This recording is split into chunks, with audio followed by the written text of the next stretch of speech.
Good, ladies and gentlemen, welcome back. Yep, another day in the market. I can see some blood on the street. Bitcoin's pulled back a little bit. Just quickly going over into some BTC price action just for a second. Yeah, it seems to be coming back down. But what you understand is Bitcoin is just slowly making a move lower. And a lot of people are getting kind of concerned about what's going to happen with Bitcoin next. Well, after last night's rant, we had the idea that we know we've got the Federal Reserve with the cuts coming in September. Now, word on the street is that US equities, there's no value to them anymore. There's no decent risk to reward, which can only lead to one thing. They're probably going to be going down. We just had some news announcements from Citi, and they haven't really done too well either. So that's kind of put a little bit of pressure on the stock market, with NASDAQ making a little bit of a move to the downside. Bitcoin's more than likely going to be following suit. But the question is, Bitcoin to 150K, sellers active? I wouldn't say it's a question. It's just more of a statement. Today's live stream, we're going to dive into a couple of stories. One guy is saying that Bitcoin's going to go to 150K based on this 3-year cup with handle. Another guy saying that the US equities, there's no real risk to reward aspect in the marketplace, which only means what? Things are going to be going down to areas where value can be picked up. So this is what we've got to be working with, guys. And we are heading into the last trading day in principle, the full day before the market prepares for NVIDIA. Word on the street is, what happens if they miss? I'm going to be talking about a potential options play. Now, if you are involved in some NVIDIA stock right now, which would be interesting to know if any of you hold NVIDIA stock, what are you likely, or what's the actual process? What are you going to do to hedge yourself on the back of that? Because remember, this is a stock that everyone is turning to. So if this stock doesn't deliver,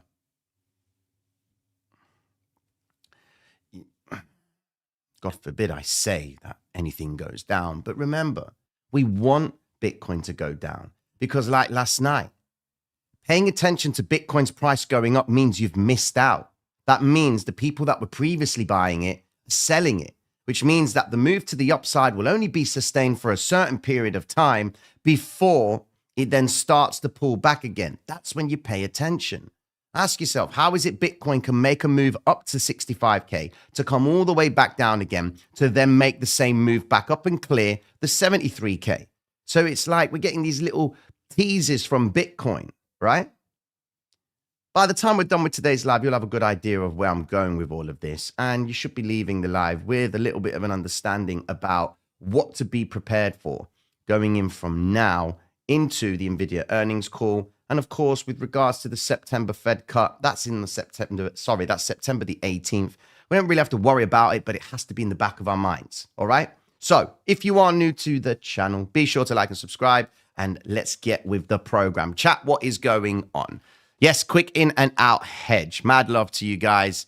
Surprised how slow it's dropping. Thought it was going to be a quicker move. There's probably a good chance that Bitcoin will pull quite a bold move. And we've still got vector candle recoveries to go back into. All right. So whilst we get onto that bad boy, and the markets will be opening in the next 32 minutes-ish. No, 28 minutes. I think with everything we go through, by that time, we'll have a good idea of where we are. So let's get with the program, gang. Here we go. So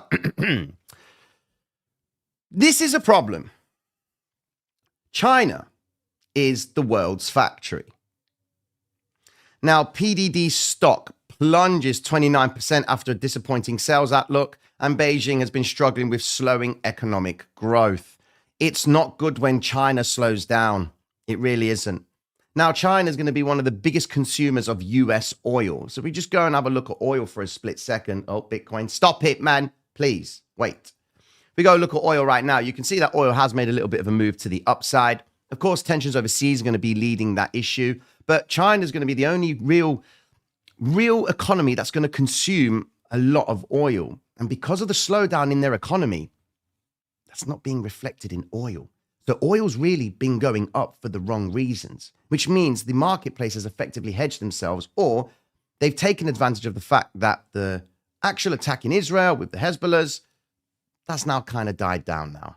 And we're at a state of lull, as Bloomberg would put it. Okay? So that's where we are with oil. And that's where we are right now with China. There's a problem. And if their companies, the stocks in the company in China itself aren't performing well, it just shows you what's going on.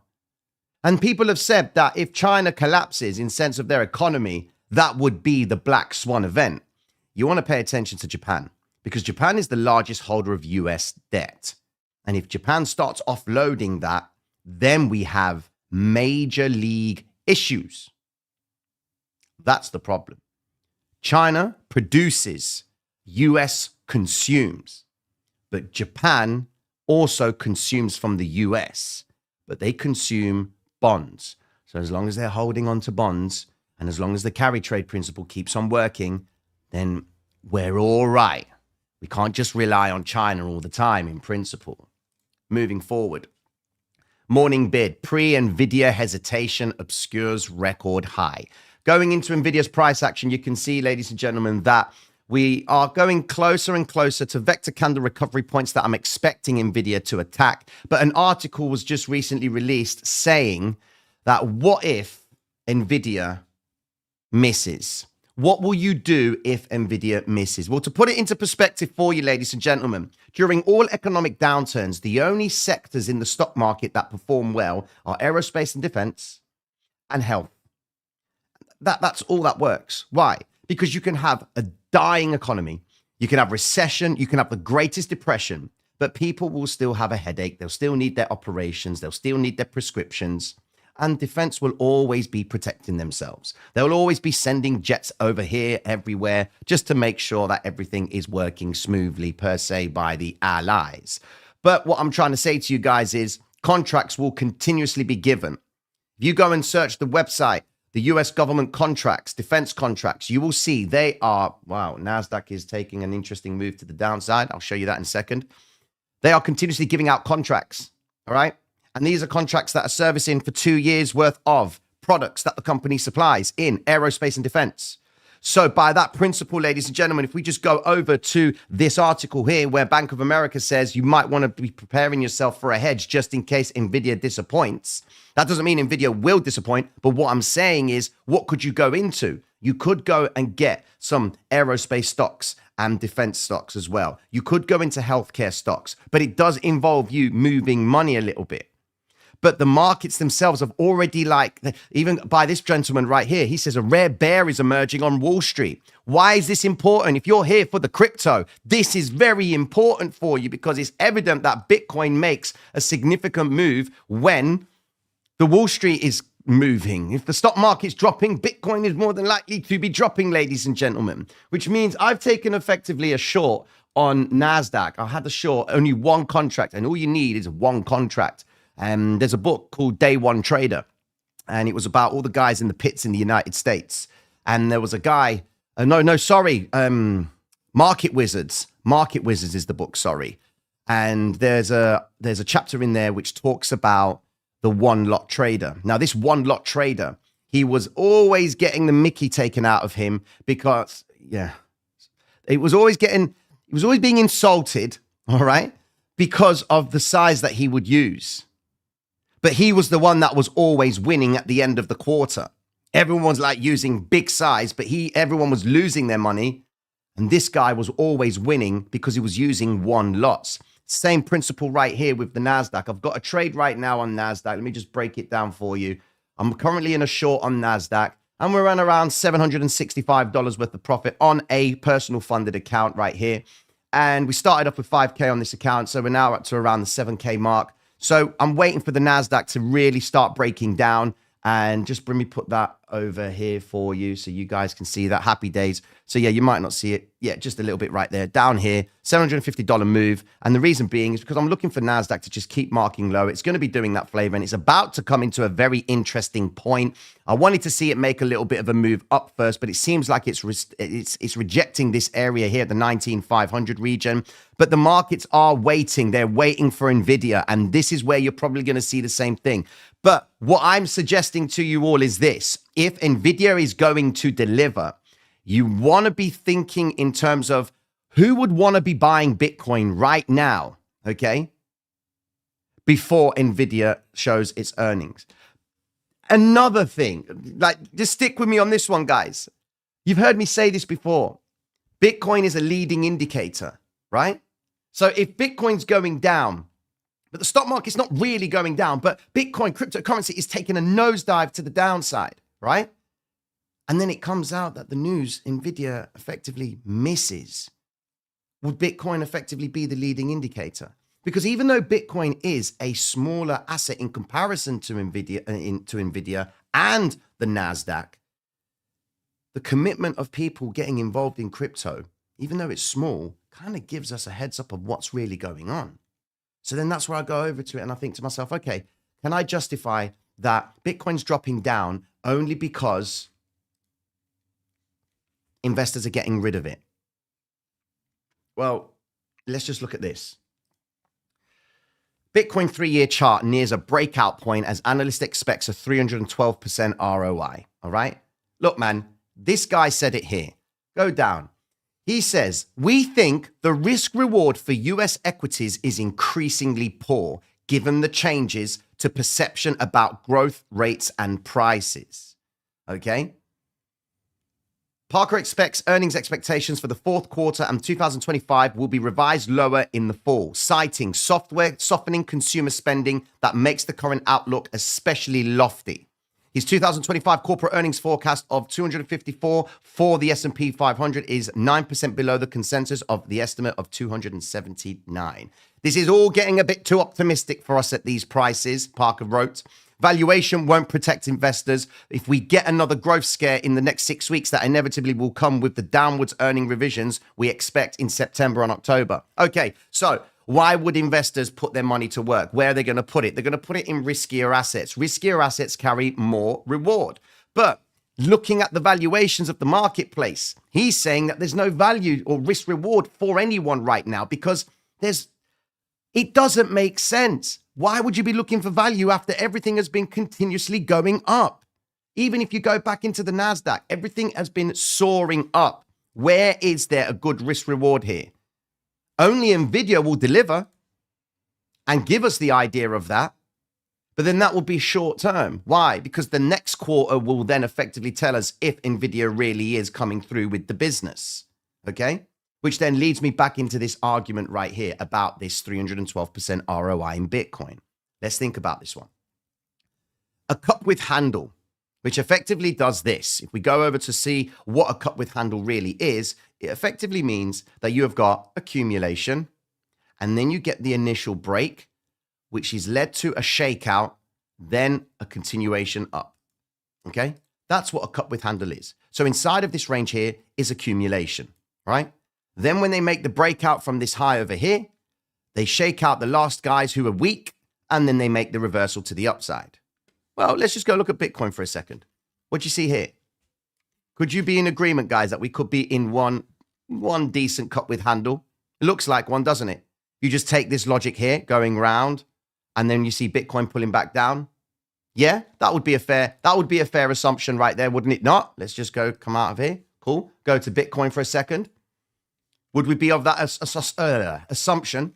Yeah. There's your cup with handle in principle. One right here. Drop. Continuation out. I mean, this is the 3-year chart. Okay. So we still got a little bit of time, but he's projecting Bitcoin to go to, where was the price point? 150K. He's looking for 150K. Yeah. No. Yes. Moving forward, Bitcoin's parabolic move. Yes. So he's looking for around 150K Bitcoin. Where did I see that it was 150K? No, it was here. There you go. The bat feces season. That's what that is. But the sellers could be a problem for us. So we're seeing articles like this, that the 3-year chart is expecting a 312% ROI, which effectively take us to top side of around $290,000 a Bitcoin, just purely off this pattern, purely off the pattern, nothing else. There's no factoring in economic standpoints, fiscal policies, monetary policies, nothing like that. It's just a pattern. And if history repeats itself, it will then make this move. The banana move, apparently. Where is it? Here we go. Go down into it. The banana zone. How are you going to pitch the idea of a Bitcoin to investors? Well, ladies and gentlemen, we're effectively heading into the banana zone. You got guys who are getting ready to spend millions and millions of dollars on Bitcoin, right? And you're going to pitch it with, we are heading into batshit season, ladies and gentlemen. And by the principle of the rainbow chart, Bitcoin is effectively in the banana zone. So at a price of $63,000 a share, a coin, we're probably looking to see Bitcoin hit 150K. Come on, man. Doesn't make sense. Why do they use terms like that? But then we go into it and we see how could that be compromised, which is putting us to where we are today in today's theme. Sellers. Sellers might be getting a little bit of an overwhelming instance with sellers coming into play. Remember last week that we spoke about the miners. Now, the miners in principle have been moving cryptocurrency or Bitcoin into the OTC marketplaces. And the reason they do that is because they want to avoid scaring the spot market. Okay. So they go to the OTC, which is the over the trades counter, and they're looking for investors who want to buy the Bitcoin to sell to them. And those balances have been increasing quite significantly. Now you've got the spent output age bands. And this has been going up quite a bit, which is suggestive that short-term holders have transferred 33,155 Bitcoin as shown by the W1 spent output band, which is this chart right here. Okay. You can see this is what they've done. They've transferred a lot of Bitcoin. Okay. This could present immediate selling pressure. The slowdown in price suggests that Bitcoin might initiate a free pullback. Okay, so let's just put things into perspective right now. The sellers. Who are the sellers? Back again, the idea of people, when you're looking at Bitcoin's price, do not pay attention to price when it's rising. You've missed it. Pay attention to when it's dropping, because if you're going to be buying Bitcoin, that's what you want to be looking for. You want to be looking for the best possible price that you can pay for Bitcoin, okay? You ain't looking at it as it's rising. Why would you do that? You're fundamentally selling it. So you're being sold to. And anyone, when you go and buy something, what do you get? Buyer's remorse. Always happens. Buyer's remorse. Especially when Bitcoin's going up. All right? But the problem with cryptocurrency is it moves so fast that people just sidetrack that and think, nah, I'm not interested in that. No, thanks. I want to get take part in the move to the upside. Happy days. And then 2 hours later, Bitcoin slumps. And you're like, yeah, scratching your head thinking, oh. Yeah? Pay attention to when Bitcoin's price is dropping. And that's what's going on now. So when we go into this, you can see that we've effectively got quite a bit of bids and offers coming into play. All right? So we just look down. Pay attention to this here. That line right there is long liquidations. So over Asia and last night and yesterday, you've seen Bitcoin trailing down, okay? So people have been buying the Bitcoin. There's proof of it right there. 18 million was purchased yesterday at 63,711. Cool. Buying, right? Again, buying here. Where is it? 6 million again there. We go down. You can see these green areas here. 7.56 was the initial traded value. Well, the initial amount was 1 million, but 7.656 million came in and got traded. What does that mean? Someone's looking at that price. Oh, quickly, buy some more Bitcoin. This is when you pay attention, guys. You pay attention to when it drops. Now, how much of a drop are we going to get? Well, you look at this here. You got a green candle right there, a bar. What is that? Long liquidations. And when we look at it from this perspective down here, it seems like we've got ourselves this trend of long liquidations being absorbed. So what could that be telling me? It's telling me now that the market could potentially be making its way towards higher margins, which is present right here. Those are the high margins traders, the guys who ain't using too much leverage. Market maker wants to attack those because that's technically free money for them. That's the thing. Mad love, Locksky, gifted. Thank you very much for that, my bro. Thank you. That's where market maker is. That's the margins he wants. Up here, this is where you've got retail traders using their 100x leverage. Well, that's his money in there as well, because he's borrowing the liquidity to allow them to have the luxury of leverage. Okay? The logic would suggest that the bids will step in as Bitcoin makes this move to the downside. There will be more activity. Look, 9 million is going to be transacted at 60,900. Okay. So where does that put us? Well, we can back the story up with this, that lots have been going on with the Bitcoin ETF. They're buying it as it's dropping. This is where you pay attention. You do not lose your mind when Bitcoin drops. If anything, you should encourage it. Ethereum ain't really had that much success right now because $35 million worth of Ethereum have been moved to exchanges, and it looks like things are going to be changing. But guys, this is all getting prepared for NVIDIA. This is all part and parcel of the story of the rate cuts. Going into today, we've had news announcement. Well, we've got news announcements coming out at 3 p.m., which is the consumer confidence. Again, we're going to get insight into what the market is going to be seeing moving forward. Here is your data, Mr. Jerome Powell. Okay? Don't fret when Bitcoin drops. We're going back into vector candle recovery. Right there. Vector to vector, ladies and gentlemen. We've just moved away from the psychological ranges. We're moving away from the Asian session low and high. This could effectively form the high of the week, but it may not. Why? Because of NVIDIA. NVIDIA will be giving us their earnings tomorrow. If we go and have a look, NVIDIA at the close of the marketplace. That's when we get the earnings. On top of that, you've got Salesforce, another big tech company with a massive market cap as well. Getting dwarfed by NVIDIA's, of course. But Salesforce, then Royal Bank of Canada, CrowdStrike, given that they got smacked last time with that failure on the Microsoft story. But there's lots happening on Wednesday. So if we get any more movement today, guys, if we don't get any movement today and Bitcoin doesn't move down, I mean, just going over and looking at the NASDAQ itself, let's just go into it. If the NASDAQ doesn't continue to go lower, it could actually come down a little bit more. I might need to get rid of this trade. I'm going to wait for a little bit because I'm not really seeing the commitment, but it looks like the market's getting really slow. It's not moving as fast. All right. They could sweep down to the 800 EMA going into the vector candle recoveries. But look, vector candle recovery on the NASDAQ, go back into Bitcoin. You've got exactly the same story.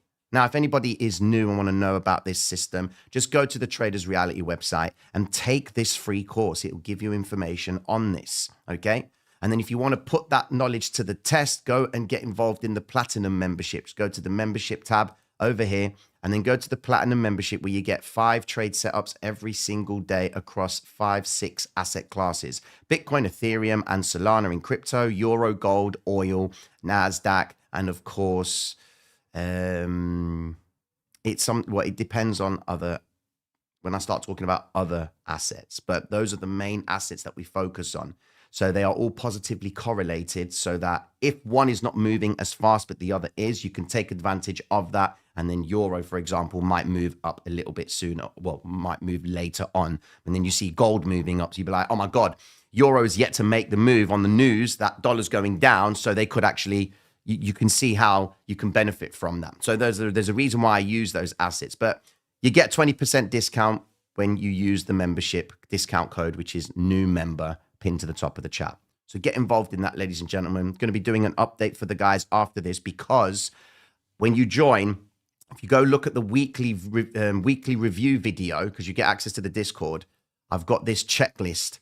I'm going to be doing these checklists per request from all the guys because there's certain strategies they want me to talk about and provide a checklist on.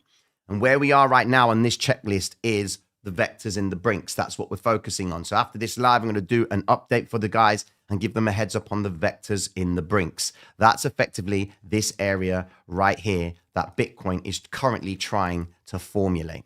Okay. And the brinks box itself is the money trade. The money trade tells us where Bitcoin's likely to end up. They're going to make a stop run. They've already swept Asia. They haven't tested the daily open yet since they moved away from it from 10 o'clock this morning. Okay. So we've got to be very patient with this. But remember, news is going to be coming out very, very shortly, which could stir the dollar dominance to start making a move higher because dollar is consolidating sideways. I don't like this. I really don't like it, which then only tells me that Euro is more than likely going to be pulling quite a significant move, which tells me that if data that comes out very shortly shows consumer confidence is doing all good and the Richmond manufacturing index comes in line with higher than what they're expecting because it's coming in at -14 is what they want, would be a projection of -17. If it comes in anything above -14, so if we get a reading of -9, given that we had a blowout yesterday on durable goods orders, tells me that there's activity in the manufacturing sector. So if durable goods orders are coming in higher,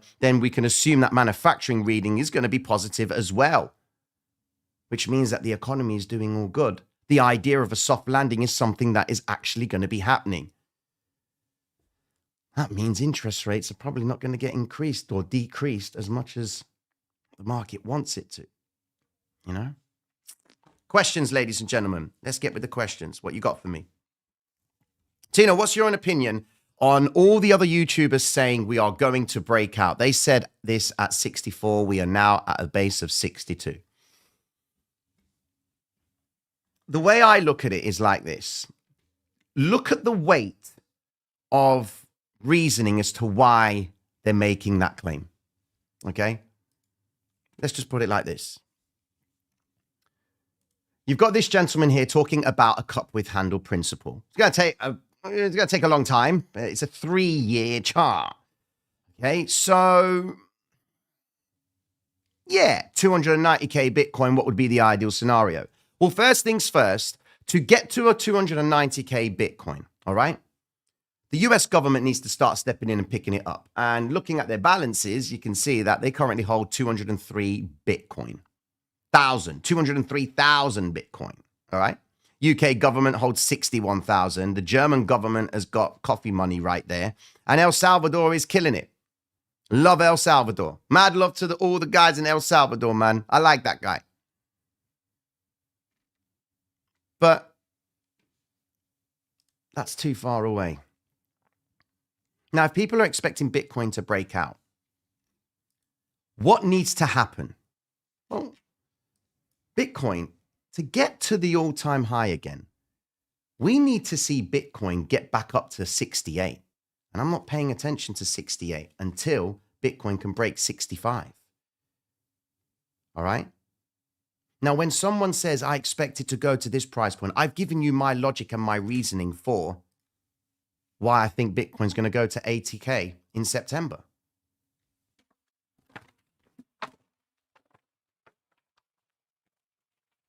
It's right here. This chart. 150 years of the US stock market, ladies and gentlemen. Any event and every event that has happened since, forgive me, the 1900s. That's when it started. And below, remember last night when we were talking about economic expansion? So, check this out. From 1990, right? When the NASDAQ was around the 400 mark, I think it was, yeah. Yeah, I think, no, the Dow Jones. Yeah, well, I don't know what it was. Can't see it from here. But 1900, right? We went on a 220-month expansion, which took us to the high in 2000. Then you had the tech bubble craze and all that stuff, and then everything collapsed. From that collapse, there was a 73-month economic expansion. After that 73-month economic expansion, what did you have? Subprime mortgage crisis. Okay, cool. Next. You had, where is it? The longest one. The longest expansion, collectively, in the same 2 years, yeah. The longest expansion period was from 1982. No, sorry. So from 1970, right? Going all the way through to 1980, those 10 years, there was 4 instances when the economies economically expanded. Okay? So they contracted, then economic expansion, contraction, economic expansion, right? Then after that, the market in the 1990s ended up going to a recession in the 90s, and then bang, it corrected for about 3-4 months. Okay? This is my 80K Bitcoin. Why? Because human nature doesn't change, man. And behind every single instance, when the federal funds rate at the top is getting adjusted, whether it's to be increased or decreased, it leads to certain behaviors. History shows us that when the Fed cuts the interest rates, it means it's quantitative easing. Okay, so that means what? Money is going to get a little bit cheaper. We've had high interest rates for a long time. So when money gets cheaper, it does what? It starts to circulate more. I'm not going to start talking about the M2 money supply story just yet. I'm going to dive into that tonight because that's just looking very interesting for us.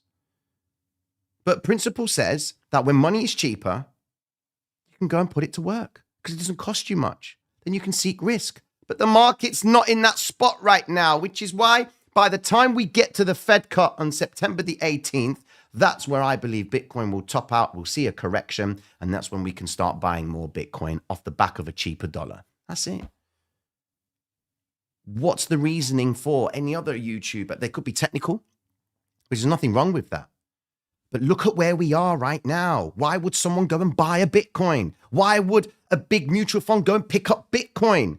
And if a mutual fund or a hedge fund manager wants to pick up Bitcoin, he's going to be looking around, well, what can I get more of it with? Am I going to get more of it with dollars? Am I going to get more of it with euros? What am I going to do? And when we understand how that can have an impact, I mean, everyone was saying that, I did see online that when Bitcoin dropped last Monday, it's because whales had moved money into exchanges. Get out of here, bruv. It was nothing to do with crypto. It was all to do with the carry trade. Japan increased the interest rates, but we've been talking about carry trades for a long time. And then they just smacked it. And then that's when everything dropped. So if you're looking for someone that's giving you a price projection on Bitcoin, try and see if they're married into the story of what's going on right now. Some of you might be like, Tina, man, this is Bitcoin, bro. They ain't going to allow this. They ain't going to do this. Bitcoin's going to go, go, go. I keep on hearing people saying Bitcoin's going to go, go, go, but it hasn't gone. And this is the problem that I've got. It's now in Wall Street's hands. People are still thinking about Bitcoin back in the day when Larry wasn't about, when the idea of Bitcoin was frowned upon by Wall Street. And you heard me saying it. Wait till Wall Street gets into crypto. You're going to love it, but you're going to hate it at the same time. All right? And that's my opinion. I hope that answers your question, my friend. I really do hope it does. Any questions on that?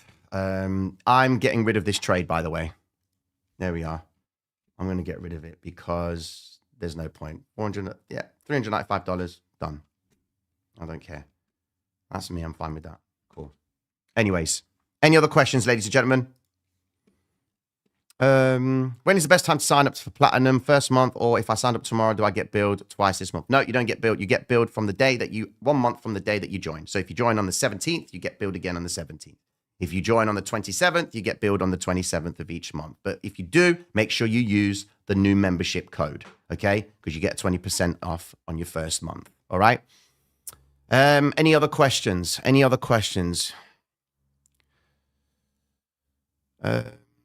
Tino, it's upside down. What's upside down? It would be upside down because I'm not sharing anyways. Any other questions? Well, pretty much. Here we go. Can you join for free? Oh, well, do your homework in China and especially Hong Kong ETF and how they plan to using up their dollar supply. Yeah, I understand that. Tino, if miners are selling OTC, who are the OTC buyers? Not retail. They're not retail. No, they're not. Do you guys remember when the ETF, I'm going to get this out, get this information out for you. It's in the live streams. All right. Do you guys remember when the ETF of Bitcoin first came out? Yeah? And there was all this, when they're going to start buying? When are we going to see the buying happening? It was all being done on the OTC markets. We weren't able to see who was getting involved in the ETF in the first instance. We wanted to see these transfer agents who are acting on behalf of the APs, the authorized participants who are allowed to engage in the ETF, JP Morgan, Bank of America, BlackRock, okay? The APs. We weren't able to see those transactions in the first place. So they were probably going around to OTC markets, right? Where's your Bitcoin? Where's your Bitcoin at? And they were just consuming it. Now miners are doing effectively the same thing. They're consuming, they're going into the OTC markets and they're waiting to see who's going to be buying it. We know they're buying it, ladies and gentlemen. All right? We know they are because Bitcoin's pulling down. It's dropping. All right? You pay attention to when it drops. That's when they buy. When price is being projected to mark up, okay, you're being sell liquidity. That's what you are. You are the exit liquidity. I want Bitcoin's price to go up. I need to see it come down to prove to me that they want it cheaper first for it to go up. So it's cause and effect. That's what I'm looking at. Tino, what will happen in the bonds market after the pivot? They will crash too. It all depends. If the yields shoot up, because that's right now, the yields are really low, okay? And that's effectively the government saying, look, we've got a lot of people sat in bonds right now, so they are in low risk, okay? And once the interest rate comes in, because we know we're getting an interest rate cut, but we don't know how much of it is going to have an impact on the marketplace. They want the jumbo cuts. That means that investors that are in the bonds are either going to wait for the cut. When the cut happens, the market's either going to just stay in the bonds because they're not liking the rate cut itself because it's not enough, or they're going to enjoy the cut and they're happy with the rate cut. That means they're going to pull their liquidity from the bonds market and then go to the high risk, which is the stock market, the NASDAQ and the S&P. But this is why everyone's confused. Where's the risk to reward on the NASDAQ from an investor's point of view? Why would he be buying stocks now when it's already at significant highs before a Fed pivot? Doesn't make sense. How many years are you in this financial bubble? You are, I wouldn't say, no, look, I'll tell you what, I'm 39 years of age. I don't look my age at all, ladies and gentlemen. My paper round was digital back in the day. I had to just click a button. That was it, jokes aside. I started off very, very young, okay? I placed my first trade when I was 16 years old, okay? And the stock that I bought was ATW. It was listed in the London Stock Exchange. It was an oil exploration company. And I just hit luck from that point, all right? I had £500-600 and I loaded up on this stock because it was cheap. It was literally tuppence. And then before you know it, it shot up to like £3-4. Okay. And I have this stack of money at 16 from a single trade that I opened in my pajamas. So I was like, yeah, I like this business model. Of course, we lost that money, but that's the name of the game. But I've been around the game for a while. And when you understand how certain economies work, like I've done the homework, right? I've studied this chart over and over. I read the articles. What are people trying to say? Relationships with bonds, equities, the yields, derivatives. We've got derivatives book this thick that I've had to go through many, many times. You know, these instruments that we use, you come to the charts and you buy Bitcoin, all right? I'm not going to go into what the story is with options and derivatives, like true derivatives, how they work out, the swaps and what have you. You know, when you see in the articles, they talk about swap deals and whatnot. Okay. Swap traders. What's a swap trader, ladies and gentlemen? What are interest rate traders? Like, who are these people? You know, LIBORs and London interbank offer rate, you know, the rate that banks exchange money at. Why is that important? But we pay attention to technical analysis. There is an element to it. If you don't see the psychology behind technical analysis, then technical analysis, just technical analysis in your trading, it's going to put you at a fault. It really is. You're going to be behind. You need to be thinking about why it breaks out of a wedge. Why does it break out of a triangle or a Toblerone or whatever? What's the reasoning for it? Because people are coming in and consuming it. And in order for them to consume it, someone has to be there waiting for them to appear, buying and selling. That's the basis of it all, guys. I use prop firms. I use my live accounts. I take money from prop firms and put it into my live accounts because prop firms give you money for free when you're trading and taking advantage of that capital. That's the whole point of prop firms. You're getting money for free. Sticking with the prop firm, you know, it's a very taboo industry. But get your money in, get your money out, and go and do what you need to do. It's just free money, you know? Tell me what hedge fund manager's using his own cash. They ain't using their cash. That's why they can say to you, oh, that we're down this month. What are you going to do?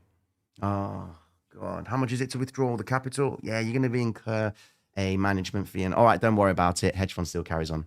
It's putting your money to work. That's exactly what prop firms are in principle. You put their money to work. Take what you can and load up just load up your bag. That's how it works.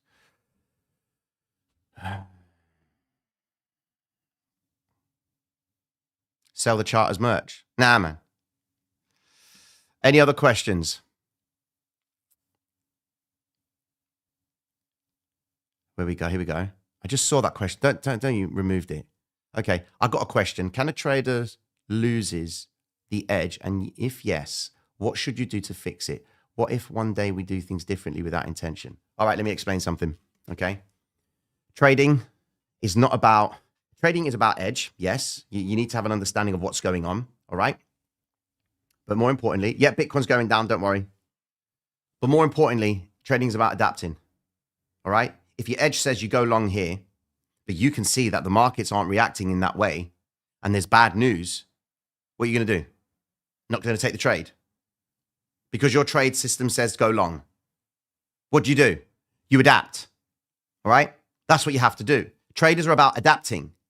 That's all it is. My view of Bitcoin at this point in time will be different in the next 10 minutes. That's my frequency of trading, okay? When I make money in the charts, I take it out. Finished. I have no interest what Bitcoin does. NASDAQ could be collapsing right now. Let me just have a look at NASDAQ for a split second, okay? Did I sell prematurely? Yes, I did. Look at NASDAQ. It's gone. I expected that. But I'm not in my frame. I'm not paying attention to it. I'm not looking at the orders. But I took $412. Cool. 20 minutes work. From the second I started the live, that's when I had the trade open. Happy days. Don't need to do anything else. I took from the market. Took from them yesterday.